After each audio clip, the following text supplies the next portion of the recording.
one of the key things that we have to remember, there's a lot of people who are scared of AI. There's a lot of feeling that AI will take away jobs. There's a lot of talk about humans will be replaced by AI. And right off the bat, I want to get that out of people's heads. What's going to happen is that AI will, with people, will replace people. So it's not just AI replacing people. You still need humans in the loop. And we've seen this happen many times before. When IT came out, technology, computers, there was a huge amount of chagrin that, okay, now these computers are there, people will lose their jobs. But just have a look how many more jobs have got created across the globe because of IT. The same thing's going to happen with AI. It's going to be all pervasive, just like IT is today, just like you have some of the biggest supercomputers that existed today available on your phone. The same way, some of the most powerful AI algorithms will be at your disposal in your purses, in your wallets, in your pockets. It's going to be something that we talk about, just like the way we talk about IT or not talk about IT today. It's just become a part of our lives. Absolutely. Absolutely. I cannot imagine life without AI, regardless of what sector, what geography, what function you're in. Just like I cannot imagine today life without IT in any of these states. Absolutely. The key drivers for AI currently in a lot of parts of the globe are cost advantage, productivity, because their basic costs are too high to provide capability and services, say in the US or in parts of Europe. The same is not true for Asia. And what I love is I see so many startups here leveraging AI and starting to talk about AI in the space of driving more revenue rather than just cost. And that's going to be a huge shift. The other big thing specific to India, right now we've talked about for many, many decades now about, the one C, which is coding. The future lies in adding a few more C's because AI and Gen AI needs you to go beyond coding. It needs you to have ability to communicate. It needs you to have the creativity. It needs you to be able to collaborate. And those are capabilities as we start building up in a place like India and similar other countries. That's going to be extremely valuable and needed for us to grow. Very different from some of the other countries where these might come naturally and coding doesn't come as naturally. What I love about the government's agenda is the 7.7 pillar plan that has come out is going to help address each of the aspects of what is needed for the future. In the past, we focused a lot on the resource part of it. And I can share an interesting story. It's happened a year and a half back. We hired a lot of fresh graduates from college, and I went to meet with them and talk to them. There were around 700 of them. And after my, soliloquy, I asked any questions, and a bunch of hands got raised. They said, Rohit, we learned coding in college. We were expecting we would come in and join and start a lot of programming work. But we're working on prompt engineering and we're working in areas of Gen AI, which is not what really we got trained for in college. So I shared with them two things. I said, one, how many of you think I learned AI in college? And there was dead silence. The things we are doing today, we never learned in college. They didn't exist at that time. Commercially didn't exist, so they didn't exist other than in research institutes. The other thing I asked them is, how many of you are working on prompt engineering that is automating coding? And a lot of hands got raised. And so I said, so here's a choice. You can either be on the side of causing disruption in the space that you've learned about, which is coding, or go back. We can move you to other engagements where you'll just be doing coding. So half of you will be working on disrupting what the other half's doing. Let us know who wants to move to good old coding. Nobody wanted to move, right? This is the future. I love the fact that one of the pillars we're talking about is investing in this future for the country, but it's just one of those pillars. A huge additional piece of this is the computational aspect of it, right?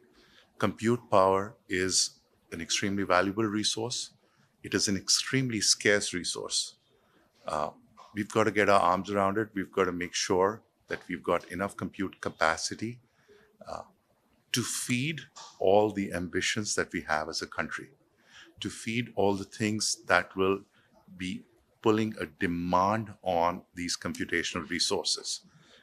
But those cannot be optimized till we have the right kind of resources who can direct it to the correct kind of use cases, which will be valuable for the country as from a public sector perspective, as well as for enterprises to be able to give more value to the people. It'll lead to job changes. AI will be replaced by AI with humans. If you look at the pyramid of jobs, AI will start automating more of the easier jobs that are done. We've done this before with automation, call centers, etc. We automated some of the easier stuff. What it leaves behind is tougher problems for humans to solve.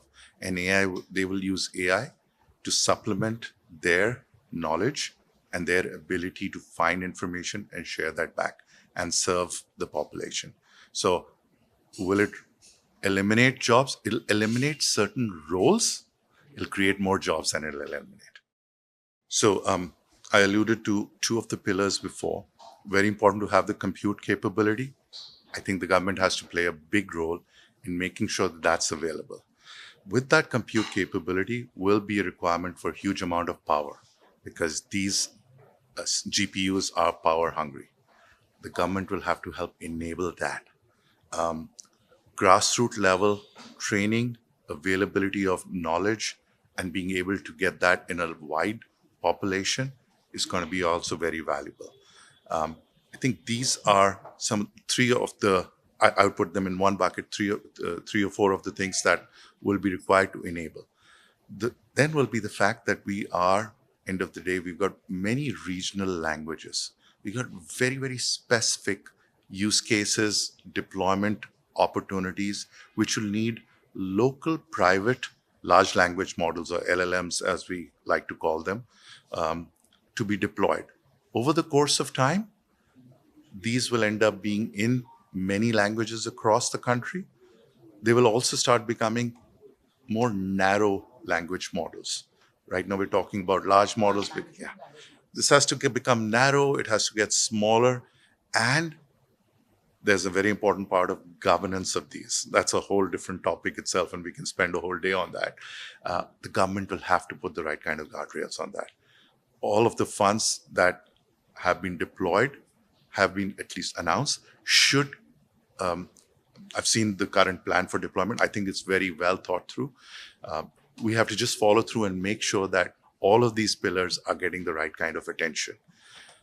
The last piece that I'd like to add is that the government will have to find ways to quickly incentivize corporates to jump into this and start taking over some of the mantle of doing these things. The government should act as a catalyst and not the owner of these on an ongoing basis. That's how you can really accelerate that and take it across the globe. So if I were to take the learnings that we have from across the globe, the first areas that get attacked and are getting very well served by AI are actually functions that go across all industries: finance, HR, some of the shared services piece. What we're seeing is energy, from an industry perspective, is taking on some very interesting use cases, which have a wide impact. I mean, very close to my heart, I live in California. We've got wildfires. It's just not physically possible. It hasn't been possible for decades to find out where there are risks of getting wildfires every year. Now, using drones, using computer vision, using AI, and the ability to compute and process that fast enough, you're able to identify and quickly manage capability of getting fire. So some of these public utilities, huge advantages there. Consumer side, I see a lot of segmentation being done more in real time to be able to attract more money out of your wallet is the best way I'll put it. Yeah. We all love to buy. We all love to spend. How do you make it easier for us to spend and what to spend on? Another industry that is seeing a lot of push is banking. It's slow, but once it gets going, it's going to accelerate like crazy. Fraud detection, anti-money laundering, a lot of applications there. Insurance, being able to process claims faster. Travel, making it more comfortable, making it easier for you to interact with the airlines, with the hotels, and make your experience much nicer. Product companies. One of my favorite cases, where we worked on, is you work on getting a new product out. It takes maybe a year, 18 months to get a new product, and then you wait for 3 months to launch it because you got to get all your translations done in many languages. You got to get your sales manuals, your training manuals, technical manuals. What if you could do it in 3 weeks? What if you could do it in 3 days? So go to market. Speed to market. And that is the value of that. You can't just put in dollars, right? So I love those kind of use cases. My heart is do all the cost productivity stuff. Great. But everybody and their uncle will be doing that. Start thinking about the revenue generation cases, because that's where the maximum bang for the buck. They face the same challenges that other organizations across the globe do. You do great POCs, proof of concept kind of thing.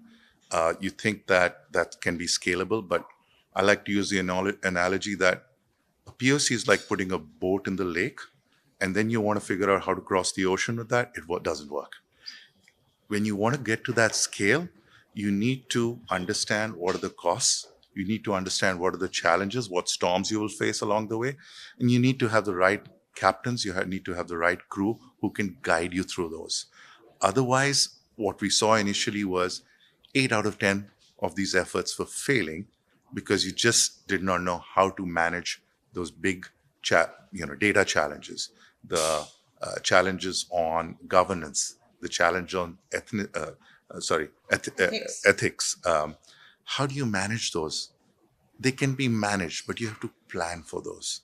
You have to have enough food to feed the crew till you reach the other shore. You can't just throw the boat in. So the same kind of challenges are faced by AI organizations across the globe. And I break them into two parts. One is the AI, the organizations, the startups and other companies who are building AI solutions, who are great at saying, we can do this. Enterprises who need to adopt them. And then you asked the question earlier, companies like Deloitte, who are there to make sure that there is a bridge that can be built between the solution and the need of the enterprise, because you want to make sure that you realize value at the end of it for your client, rather than just showing some on-paper productivity or upside. Oh, I saved half an hour of my time every day. How does that help the bottom line? It doesn't, right? So you got to figure out how do you take it from prioritization of what use cases right down to the end of how do you realize value, and it flows either to your bottom line or to your top line or to your risk management. Without that, it's a good hobby to have. It's fun, but it's not really what business leaders and CXOs should be focusing on. So to a large degree, I agree on the fact that you need to have those guardrails and that you need to pace yourself. But I also feel that we sometimes underestimate our ability to pace ourselves in at the same speed that technology is growing. What do I mean? I, as an organization, as a legal ethics following entity, can wait for all the regulations to come before I start putting AI to use in my cyber environment. The people who are trying to break in are not waiting for that. I have to be prepared for it. So if we want to keep pace with all the folks who are trying to make cyber intrusions into my environment, I've got to adopt AI at the same pace. AI has to be able to stop AI. We've been working on regulations even in software industry for 20, 30, 40 years. Music industry for so many years. They're still wanting. There's still gaps. AI regulations are coming in. India's announced regulations. US has announced. Every country has got its regulations. But AI doesn't look at boundaries. It ignores countries' boundaries. So we have to be prepared for lose guidelines and lose regulations from other countries being able to intrude into us, and as always, people not following those. We've got to make our ability to block cyber attacks using AI strong, fraud, some of the cases I talked about. Long story short, regulations are absolutely important. We have to get them in. We have to put the guardrails, or we cannot wait for them. We have to help give our input into that with real life use of AI as we go along. We'll build them, we'll mature them, and we'll keep doing that just like we've seen in some other areas. I would say there will be businesses which will initially feel that they are being cramped, but their appreciation over the course of time with these regulations is what it means for them in the medium to long term. They'll only be full of gratitude and appreciation. Second, I would advise that these should not be point-in-time regulations. The pace at which AI and Gen AI is moving is so fast. We're learning every day. I'm studying harder than I did in school or college right now. These have to be dynamic regulations. These have to be active forums that are continuously evaluating, poking holes in what has been built and strengthening them. And that has to be with the government and the enterprises coming together to make that happen. That's the only way we will be able to keep them growing and at a pace with which the threats to those regulations will grow. One, I'd say, don't keep thinking it'll go away. It's here to stay. Two, get help. We've had so many companies, so many enterprises, because it's a nice, new, shiny tool, they're wanting to play with it on their own. Get help. There's companies, there's consulting firms, there are practitioners who've done this across multiple times, failed a few times. Learn from them. Don't try and fail by yourself. And three, please do not underestimate the power of AI to send you in the wrong direction. With speed, it can get you the right answers. With the same speed, it can take you down the wrong path. So make sure you've got the guardrails in place. I think that'll be the top 3 or 4 for me.